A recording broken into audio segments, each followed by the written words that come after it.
পৃথিবীতে কোনো কিছুই সাকসেস নয়, অর্থাৎ সাকসেস মানে কৃতকার্য।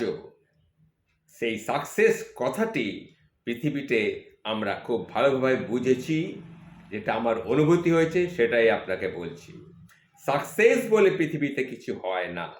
তাহলে শুনুন, যখন জন্মালাম বাবা মা ভাবলো এটা তাদের সাকসেস। যখন হাঁটতে শিখলাম তখন তাদের মনে হলো এটা তাদের সাকসেস। যখন আমি কথা বলতে শিখলাম তখন আমার বাবা মায়ের মনে হলো এটা তাদের সাকসেস।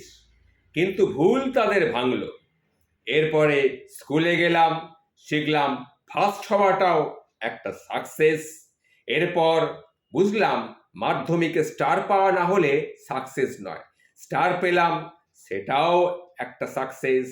তারপরে আবার আমার ভুল ভাঙলো, বুঝলাম উচ্চ মাধ্যমিকের রেজাল্ট ধরে রাখাটাই সাকসেস। এখানেই শেষ নয়। এরপরে বুঝলাম ভালো সাবজেক্ট নিয়ে ভালো বিশ্ববিদ্যালয়ে গিয়েই একটা চান্স পাওয়া এটাও একটা সাকসেস। এটাও কিন্তু পরে বুঝলাম যে ঠিক নয়। এরপর বুঝলাম না নিজের টাকায় একটা ফ্ল্যাট কেনাটাও একটা সাকসেস, সেটাও নয়। এরপর নিজের টাকায় একটা গাড়ি কেনাটাই মনে হলো একটা সাকসেস, কিন্তু আবার সেই ভুলটা আমার ভেঙে গেল। এরপর দেখলাম বিয়ে করে সংসার করাটাই সাকসেস, সেটাও কিন্তু বছর ঘুরতে না ঘুরতেই সে ভুলটাও ভেঙে গেল। তারপরে ভাবলাম একটা বিয়ে করেছি, বংশধর নিয়ে আসাটাই একটা বড় সাকসেস, সে ভুলটাও কিন্তু এখন ভেঙে গেল কিছুদিন পরে। ছেলে প্রতিষ্ঠিত হওয়াটাই, ছেলেকে প্রতিষ্ঠিত করাটাই একটা সাকসেস। মেয়ে হলে ভালো বাড়িতে বিয়ে দেওয়া একটা সাকসেস।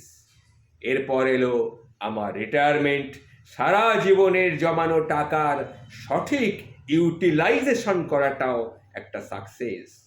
এরপর সবাই মিলে আমাকে শ্মশানে শুইয়ে দিল। তখন বুঝলাম পৃথিবীতে কোনো কিছুই সাকসেস নয়, পুরোটাই কম্পিটিশন। অর্থাৎ আমি সারা জীবন শুধু জন্ম থেকে মৃত্যু অবধি কম্পিটিশন করে এসেছি আমার সাকসেসটাকে পাওয়ার জন্যে, কিন্তু পুরোটাই শুধু কম্পিটিশনই রয়ে গেল, যার মূলে আকাশ ছোঁয়া আকাঙ্ক্ষা ছিল, যা কখনোই পূর্ণ হলো না। বুঝতে পেরেছেন বন্ধু? এটাই আমার জীবনের মূল কথা। অর্থাৎ সাকসেস বলে জীবনে কিছুই হয় না।